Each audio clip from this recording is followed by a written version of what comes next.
ایک عورت کے اندرونی طاقت کو دریافت کرنے کا لمحہ کچھ گہرائی سے ظاہر کرنے والا ہوتا ہے۔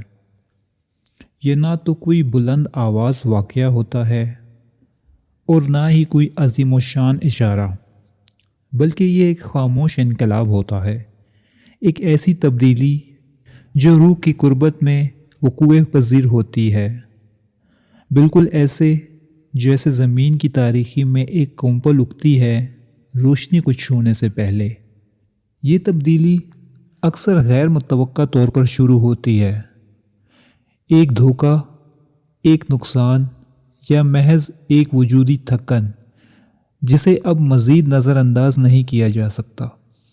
اس کے اندر کوئی چیز کہتی ہے بس دکھاوا کرنے سے کہ سب ٹھیک ہے، بس ان رشتوں کو نبھانے سے جو اسے نچوڑ لیتے ہیں، بس خود سے غداری کرنے سے تاکہ دوسروں میں فٹ ہو سکے۔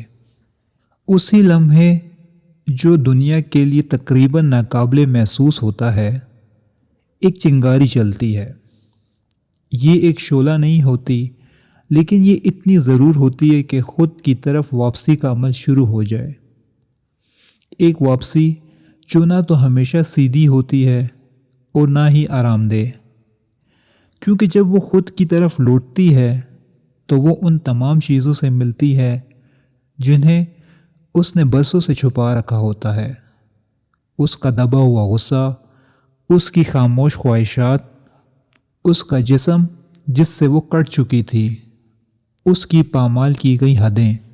یہ ایک تکلیف دہ آئینہ ہوتا ہے۔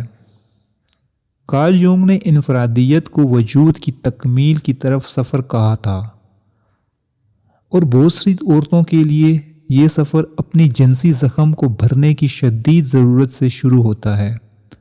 یہ صرف جسمانی صدمے کے بارے میں نہیں ہے، بلکہ نفسیاتی، جذباتی اور علامتی صدمے کے بارے میں ہے، جو ایک ایسی ثقافت میں پرورش پانے سے پیدا ہوتا ہے جو عورت کو جنسی بناتی ہے، شرمندہ کرتی ہے، ٹکڑوں میں بانٹتی ہے اور خاموش کر دیتی ہے۔ عورت کا جنسی زخم صرف ذاتی نہیں ہوتا، یہ موروثی بھی ہوتا ہے۔ یہ اس کی کہانی میں لکھا ہوتا ہے، اس کے جسم میں، اس کی خلیاتی یادداشت میں، اور جب وہ اس زخم کو چھونا شروع کرتی ہے تو کچھ لرز اٹھتا ہے۔ وہ اپنی زندگی، اپنی لذت، اپنی قربت کو پہلے جیسا نہیں دیکھ سکتی۔ یہ بیداری اگرچہ تکلیف دہ ہوتی ہے، مگر گہرے طور پر آزاد کرنے والی بھی ہوتی ہے، کیونکہ اس کا مطلب ہے پہلی بار اس حقیقت کا سامنا کرنا جو پہلے صرف محسوس کی جا سکتی تھی، کہ اس کا جسم کوئی اجنبی سرزمین نہیں، کہ اس کی خواہش شرمناک نہیں، کہ اس کی آواز کو بلند ہونے کا حق ہے۔ اور یوں ایک بہادر عمل شروع ہوتا ہے، خود کو موجودگی کے ساتھ آباد کرنا۔ اپنے جسم کو میدان جنگ نہیں بلکہ عبادت گاہ بنانا، اپنی توانائی کو خطرہ نہیں بلکہ ماخذ سمجھنا، اپنی کہانی میں رہنا اسے دہرانے کے لیے نہیں بلکہ بدلنے کے لیے۔ اور یہی وہ مقام ہے جہاں اکثر تصادم جنم لیتا ہے، کیونکہ جب ایک عورت خود کو یاد کرنے لگتی ہے تو اس کے گرد کی دنیا لرزنے لگتی ہے۔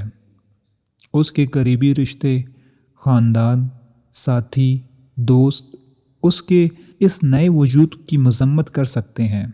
کچھ خود کو خطرے میں محسوس کریں گے، کچھ الجھن میں ہوں گے، کیونکہ اب وہ محسوس کرنے کی اجازت نہیں مانگتی، وہ اپنی شدت کے لیے معذرت نہیں کرتی، وہ دوسروں کی بے چینی سے بچنے کے لیے اپنی روشنی مدھم نہیں کرتی۔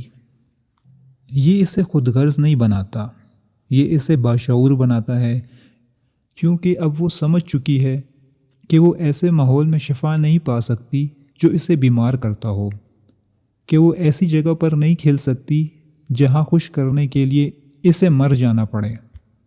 تاہم اس طاقت کے ساتھ ایک گہری تنہائی بھی آ سکتی ہے، اس لیے نہیں کہ اس کے ارد گرد لوگ نہیں، بلکہ اس لیے کہ پہلی بار وہ بغیر نقاب کے خود کا سامنا کر رہی ہوتی ہے، اور اس جذباتی عریانی میں سب کچھ ایک دردناک مگر بدل دینے والی وضاحت کے ساتھ دکھائی دیتا ہے۔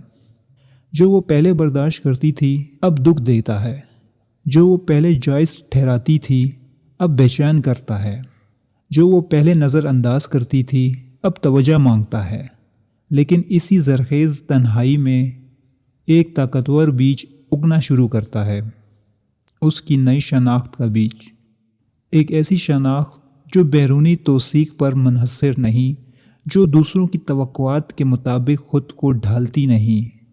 یہ اس عورت کی شناخت ہے جس نے خود کو اپنی روشنی اور سائے کے ساتھ مکمل دیکھا ہے اور بغیر شرط خود کو قبول کیا ہے۔